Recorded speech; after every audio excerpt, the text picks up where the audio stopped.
Hello everyone, value investing with Lakshita में आपका स्वागत है। इस वीडियो में हम लोग डिस्कस करने वाले हैं NHPC लिमिटेड को।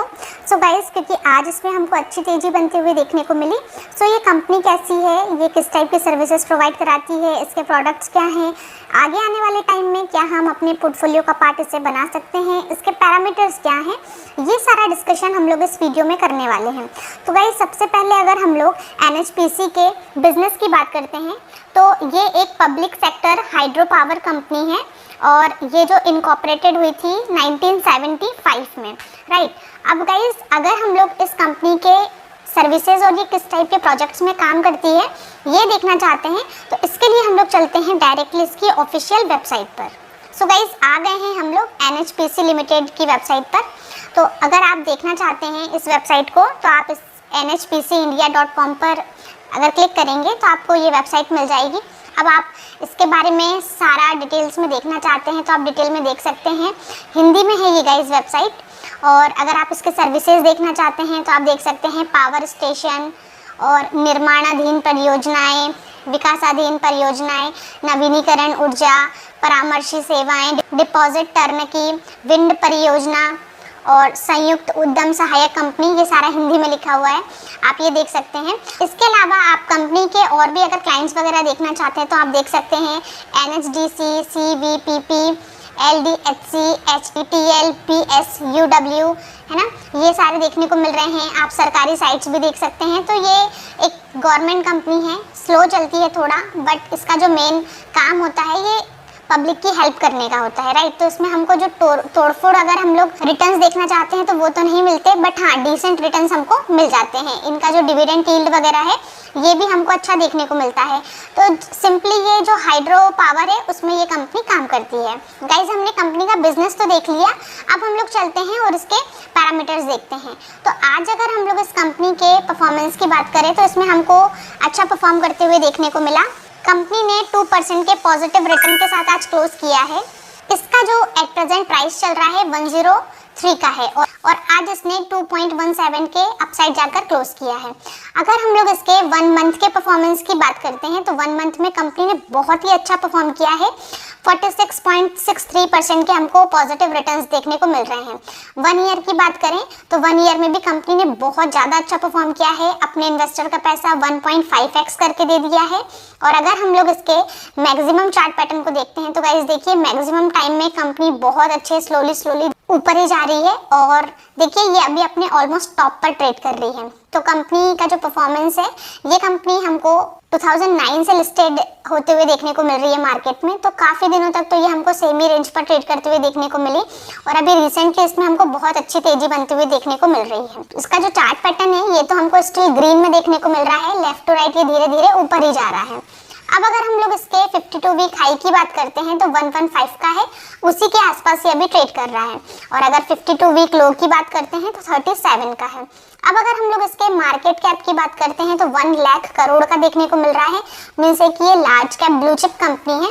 इसका PE रेशियो हमको 26 का देखने को मिल रहा है। और अगर हम लोग डिविडेंड यील्ड की बात करते हैं तो इसका डिविडेंड यील्ड हमको 1.79% का देखने को मिल रहा है। अब गाइज, इसके बाकी पैरामीटर्स देखने के लिए हम लोग चलते हैं मनी कंट्रोल की वेबसाइट पर। सो गाइज, आ गए हैं हम लोग मनी कंट्रोल की वेबसाइट पर। अब सबसे पहले इस कंपनी के हम लोग कॉर्पोरेट एक्शन देखते हैं। तो अगर हम लोग डिविडेंड की बात करते हैं तो कंपनी कंटिन्यूअसली अपने इन्वेस्टर्स को डिविडेंड देती रहती है। 2023 में 2 टाइम्स डिविडेंड दिया था, एक बार 1.4 रुपीस पर शेयर का और एक बार 0.45 रुपीस पर शेयर का। अब अगर हम लोग बोनस की बात करते हैं तो कंपनी ने एक बार भी बोनस नहीं किया है।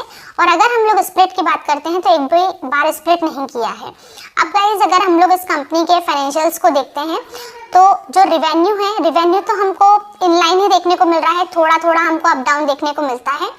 और अगर हम लोग नेट प्रॉफिट की बात करते हैं तो नेट प्रॉफिट का ग्राफ हमको स्लोली ऊपर जाते हुए देखने को मिल रहा है।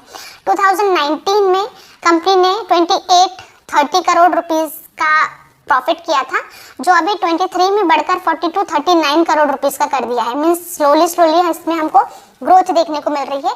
तो ये तो हमको एक बहुत अच्छा पॉइंट देखने को मिल रहा है इस कंपनी के लिए।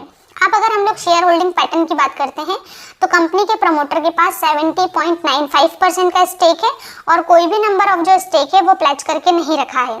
तो ये तो हमको इसमें बहुत पॉजिटिव बात देखने को मिल रही है। अब अगर हम लोग FIIs की बात करते हैं तो इस कंपनी में 7.38% का स्टेक होल्ड करते हैं और अगर हम लोग DIIs की बात करते हैं तो 14.95 और जो पब्लिक है इस कंपनी में 6.73% का स्टेक होल्ड करते हैं। मींस जो शेयर होल्डिंग पैटर्न है ये तो हमको बहुत अच्छा देखने को मिल रहा है।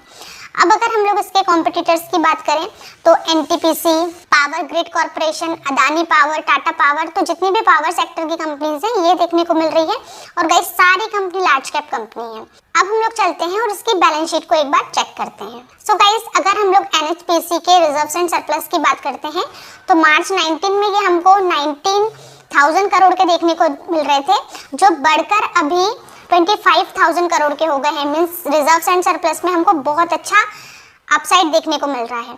अगर हम लोग इसमें लॉन्ग टर्म बोरोइंग की बात करते हैं तो 25,000 करोड़ का लॉन्ग टर्म बोरोइंग भी है कंपनी के ऊपर और अगर शॉर्ट टर्म बोरोइंग की बात करते हैं तो 2800-2900 करोड़ रुपीस का भी है।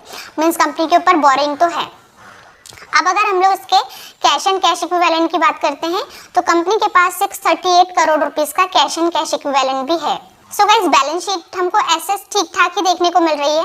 अब बड़ी कंपनी है, लार्ज कैप कंपनी है, कैपिटल लगता है अपने सर्विसेज को चलाने के लिए, तो बोरिंग तो होगा इस कंपनी के ऊपर। पर बहुत ज़्यादा बोरिंग होने का एक प्रॉब्लम ये होता है कि कंपनी जितना प्रॉफिट करती है उसका एक बहुत बड़ा पार्ट इंटरेस्ट के रूप में चला जाता है, तो कहीं ना कहीं फिर उसका जो प्रॉफिट है वो हैम्पर करता है। सो गाइस जो भी हम लोगों ने NHPC के पैरामीटर्स देखे, पैरामीटर्स वाइज तो कंपनी हमको अच्छी देखने को मिल रही है, बट ये है कि अभी कंपनी अपने ऑल टाइम हाई के आसपास ही ट्रेड कर रही है। प्लस ये कंपनी गाइस बहुत दिनों से सेम रेंज पर ट्रेड कर रही थी, सो आप इसे अपने वॉच लिस्ट पर लगा कर रख सकते हैं। यहाँ से अगर ये हमको थोड़े बहुत डिस्काउंट पर देखने को मिलती है तो आप उसमें फिर एंट्री बना सकते हैं। पर्सनली जो गवर्नमेंट कंपनीज होती हैं उनमें मैं उतना ज़्यादा इन्वेस्टमेंट नहीं करती हूँ क्योंकि वो स्लो चलती है। उनका जो मेन काम प्रॉफिट कमाना नहीं, जो लोग होते हैं उनकी हेल्प करना होता है। दैट्स वाई उनमें हमको जो रिटर्न ऑफ इन्वेस्टमेंट है वो बहुत कम देखने को मिलता है। जैसे अगर आप देखेंगे तो 2009 से अभी तक सिर्फ इसने 200% के भी रिटर्न जनरेट करके नहीं दिए हैं, तो कहीं ना कहीं हमारा पैसा ब्लॉक हो सकता है। अगर फिर भी आप इन्वेस्टमेंट करना चाहते हैं तो बिल्कुल छोटे अमाउंट से 1000-2000 से स्टार्ट कर सकते हैं, वो भी आपको अभी नहीं करना है। जब कंपनी अपने ऑल टाइम हाई से हमको 20-25% का करेक्शन दिखा दे तब। सो गाइस क्या NHPC ऑलरेडी आपके पोर्टफोलियो का पार्ट है? आप मुझे कमेंट सेक्शन में बता सकते हैं।